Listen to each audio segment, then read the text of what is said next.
जय श्री कृष्ण, राधे राधे। साथियों, श्रीमद् भागवत जी की कथा से संबंधित और गौ माता से संबंधित और ग्रहण से संबंधित और पर्वों से संबंधित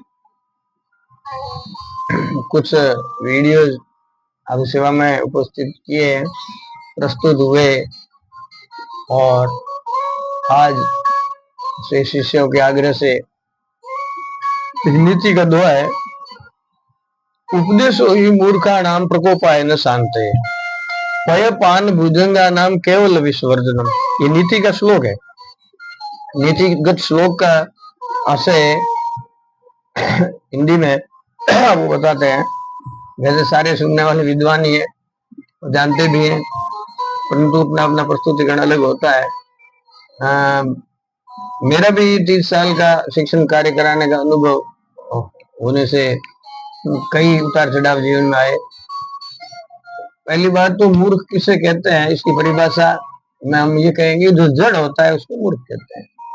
और जड़ व्यक्ति होता है वो चेतन नहीं होता है, उसमें चेतना की कमी होती है, उसकी कल्पना शक्ति उसके अंदर नहीं होती है और वह अंधानुकरण भी करता है, दकियानुसी बातों का भी अनुकरण करता है और धोखेबाजों के और ढोंगी लोगों के चक्कर में भी आ जाता है और वो सीधा होता है, लोग उसे लल्लू समझते हैं और मूर्ख बना करके उसको फायदा उठाते हैं।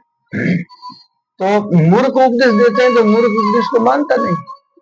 उपदेश हो ही मूर्खाना प्रकोपाय न शांते, लातों की बातों से नहीं मानते, लातों के भूत होते बातों से नहीं मानते, तो वो क्या करते हैं, उपदेश हो ही मूर्खाना प्रकोपाय न शांते, उनके उपदेश लगते नहीं।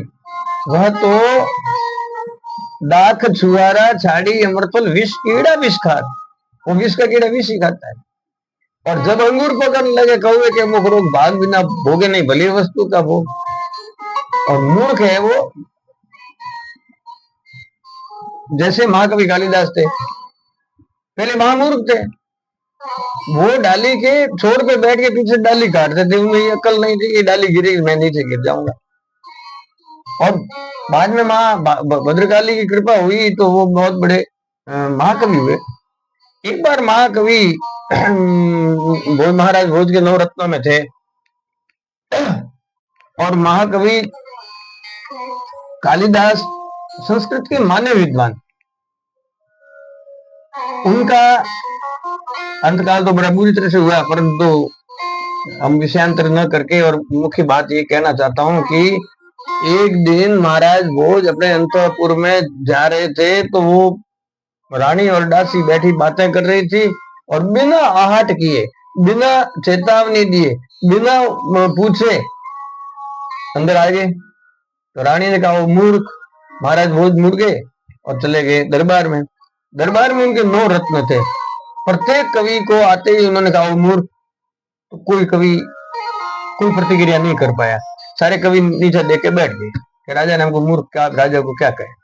महाकवि कालिदास आए तो कालिदास को कहा वो मूर्ख। तो कालिदास ने एक श्लोक बताया कि खादन गच्छामि हसन्न जलते, खाता हुआ चलता नहीं हूँ, चलते चलते खाता नहीं हूँ, हंसते हंसते पानी नहीं पीता हूँ। खादन गच्छामि हसन्न जलते, गतम न सोचा में कृतम न मन्ने, गई हुई बात को डन इज डन, गई हुई बात को सोचता नहीं हूँ, बीत गई सो बात गई, गई बात चली गई, वो वापस आने वाली नहीं है। भविष्य की योजना बना करके वर्तमान को सुधारने से भविष्य सुधरता है। बीती बातों की चिंता करके हमारी एनर्जी को वेस्ट करते हैं, कोई फायदा नहीं होने वाला, बीत गई सो बात गई। इसलिए उन्होंने कालिदास ने कहा कि राजन, गतम न सोचा नहीं कृतम न मन्ने, मैं मनमानी भी नहीं करता हूँ, बड़ों की आज्ञा का पालन करता हूँ, उनके निर्धारित नियमों के अनुशासन में रहता हूँ, मैं मूर्ख। और कहा कि द्वाभ्याम तृतीयो न भवामि राजन, मैं 2 जने बात कर रहे हैं तो बिना पूछे जाता नहीं, फिर मैं मूर्ख कैसे हुआ, किस कारण से मूर्ख हुआ। तो महाराज भोज को मालूम पड़ा कि मैं 2 जनी दो महिलाएं बात कर रही थी, बिना पूछे गया, इसलिए मुझे मूर्ख कहा। तो मूर्ख कई प्रकार के होते हैं, एक महामूर्ख होता है और उसको गधा कहते हैं। और गधा बेचारे ने क्या बिगाड़ा कि वो उस व्यक्ति को गधा क्यों कहते हैं। गधा मूर्ख नहीं होता है, गधे से भी तीन बातें जानने को मिलती है। हमारे गुरु जी कहते थे, त्रीणी गर्दवाद शिक्षे, तीन चीजें गधे से सीखी जाती है। कौन सी? विश्रांत तो अभी वह द्वारम, कब थका हुआ है फिर भी भाल ढोता है। शीतोष्ण न चिंते, ठाडरीन गर्मीरीन वरालरीन कोई चिंता नहीं करे, सदा संतुष्ट हो, और सभी हमेशा संतुष्ट रहता है। सारे तिनके सूख जाते हैं तब सोचता है मैंने खाए, और आराम से रहता है। मूर्ख मन में बात हो गए। और एक मारवाड़ी में कहावत है, मूर्ख ने समझा तो पत पोता नहीं जाए। राजस्थान गुजराती में कहते हैं, मूर्ख ने समझा तो पत पोता नहीं जाए। हमारा मूर्ख को समझाने से हमारा खुद का भी, हम आपे से बाहर हो जाते हैं, और हमारी खुद की भी इस मूर्ख समाज कर देता है, क्योंकि वो मूर्ख होता है।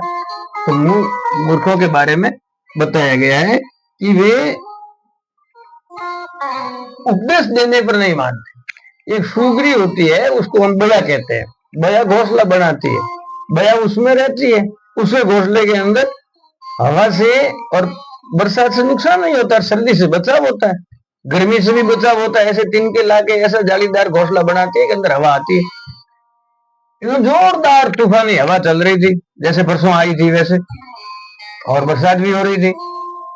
बंदर आया कहीं से ठिठुरता, तो बया ने कहा कि देख, तेरे हाथ है मनुष्य के जैसे तू चल रहा है, तेरे को भी घोंसला बना देना, मकान बना देना चाहिए रहने के लिए। देखो मैं, मेरी चौंस से मैंने ऐसा घोंसला बनाया।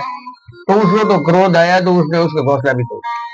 तब कहा कि मूर्ख ने समझा तो पद पोता नहीं जाए। उपदेशो ही मूर्खा नाम प्रकोप आए न शांत है। विष पय पान भुजंगा नाम, सांपों को दूध पिलाने से विष बनता है, इसलिए पय पान भुजंगा नाम विष, केवल विषवर्धनम। इसलिए फिर बाद में बड़ी होशियार थी बया। बया ने कहा कि तुम मेरा तो घोंसला तोड़ा, लेकिन वो सामने काला काला घोंसला लटक रहा है, वहां जाके और उसको भी तोड़। वो मधुमक्खियों का बड़ा छत्ता था, काले काले भवरे थे उसको। और जय वो बंदर वहां गया तो मूर्ख था ही, तभी तो उसने मूर्खता की थी। और मूर्ख होते हैं वो ऐसी हरकतें करते हैं। जो ही उस छत्ते में हाथ डाला तो भवरे और जो मधुमक्खियां थी, जो भी मक्खियां थी विषैली, उसको झपटी और काट लिया उसको बुरी तरह से। तो इस तरह से जो मूर्ख के बारे में आज बात आई, तो कहते हैं कि अब हमारे संसार के अंदर क्या होता है कि उदाहरण है ऐसे कई प्रकार के, उसके अंदर बताया गया है कि परंतु मूर्ख भी अगर अभ्यास करता है तो होशियार हो सकता है। कहा है कि करत करत अभ्यास के जड़मती हो सुजान, रवश्री आवत जाते शिल्पे पड़त। रस्सी के आने जाने से पत्थर के ऊपर भी निशान हो जाते हैं। रस्सी कोमल होती है, पत्थर कठोर होता है, फिर भी घिसावट से निशान बन जाते हैं। तो जड़ बुद्धि वाला व्यक्ति भी माँ सरस्वती की कृपा से जाड्यांतकार अपहाम, सरस्वती को जाड्य रूपी जो अंधकार है, मूर्खता रूपी जो अंधकार है, वो उसको तिमिरा अपहाम, उस अंधकार को भी माँ सरस्वती दूर कर सकती है उसकी शरण में जाने से। महाकवि कालिदास भी भद्रकाली की शरण में गए तो वो विद्वान हो गए। इसलिए हमें हार नहीं माननी चाहिए। मूर्ख कोई कह देता है तो हमें अपने आप को मूर्ख मानना नहीं चाहिए, परंतु संसार में तो सब एक दूसरे को मूर्ख बना रहे हैं। राजा समझता है प्रजा मूर्ख है, मैं इस पे राज कर रहा हूँ। नेता सोचते हैं कि वोटर्स मूर्ख है, ये इनको मूर्ख बना के और वोट लेकर के राज हम करते हैं। उसके बाद में पत्नी भी कई बार पति को मूर्ख मानती है। तीन व्यक्ति को मूर्ख मानते हैं, एक तो पड़ोसी, एक पत्नी और परिवार। उनके ऊपर हमारा कितना भी प्रभावशाली व्यक्तित्व है तो भी प्रभाव नहीं पड़ता है, जो तो हमको मूर्ख ही मानते। पत्नी कहेगी थोड़ा में कोई नहीं है, पड़ोसी देखो कार लाई। तो इस तरह से उदाहरण देते हैं। तो मूर्खों की नगरी थी एक, वहां टके शेर भाजी टके शेर खाजा मिलता था, उसको कहते अंधेर नगरी। चौपट राजा, टके शेर भाजी टके शेर खाजा। सबका गुरु सोना मखी, बुखार आया तो सोना मखी दे दो, दस्ते नहीं लगती, कब्जी रहती सोना मखी दे दो, जुकाम हुआ सोना मखी दे दो, सबका गुरु सोना मखी। और हर व्यक्ति सोचता है कि सामने वाले मैं ठग रहा हूं, ये मूर्ख बनाता हूं, और वो अपने आप को सोचता है कि मैं। तो इस तरह से आज एक शॉर्ट में थोड़ा हंसी मजाक के हिसाब से विचार आया था, ज्ञान वृद्ध की बात कही है कि प्रेमिका प्रेमी से प्रेम करते वक्त उसको मूर्ख बनाना चाहती है, प्रेमी उसको मूर्ख बनाना चाहता है, थोड़े दिन तक शरीर का आचरण समाप्त होने के बाद तलाक हो जाती है। इसी तरह से पड़ोसी पड़ोसी को मूर्ख मानता है, राजा प्रजा को मूर्ख मान के राज करता है। अब ऐसे कुछ कवि और विचारकों ने कहा है कि मूर्खों के ऊपर जो बुद्धिमान होते वो राज करते हैं। इस तरह से हमारे इस चैनल को सब्सक्राइब करेंगे, लाइक करेंगे, शेयर करेंगे, कमेंट करेंगे। इसके बाद में हमारे भागवत जी का पारायण शुरू होगा, लाइव आएंगे तब। इससे पहले आपको कल और आज भी जो श्राद्ध के बारे में या ग्रहण के बारे में एपिसोड दिया। तो जय श्री कृष्ण, राधे राधे।